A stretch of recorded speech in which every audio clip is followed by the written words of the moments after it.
Asia কাপের উত্তেজনাপূর্ণ ম্যাচে ভারতের সঙ্গে টান উত্তরে লড়াই শেষে ২০ ওভারে শ্রীলঙ্কা ও ভারত দুদলই করেন ২০২ রান। তাই ম্যাচ গড়ায় সুপার ওভারে।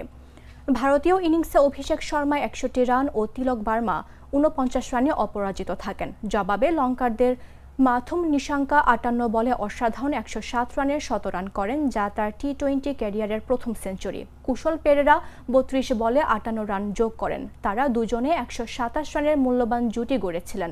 তবে শেষ ওভারে লঙ্কানরা প্রয়োজনীয় রান তুলতে ব্যর্থ হয়। দাসুন সানাকা ও জেনিথ লিয়ানাগে ১১ রান যোগ করলেও ১২ রান প্রয়োজন ছিল। ফলে ম্যাচ টাই হয় এবং গড়ায় সুপার ওভারে। সুপার ওভারে ব্যাট করতে নেমে শ্রীলঙ্কা মাত্র ২ রান তুলতে পারে ও ২ উইকেট হারায়। ভারতের হয়ে প্রথম বলেই ৩ রান নিয়ে বাজিমাত করেন সূর্যকুমার যাদব। এরপর ভারত সহজ জয় নিশ্চিত করে। মাথুম নিশাঙ্কার সেঞ্চুরি ইনিংস থাকলেও দলের হার মেনে নিতে হয় লঙ্কানদের।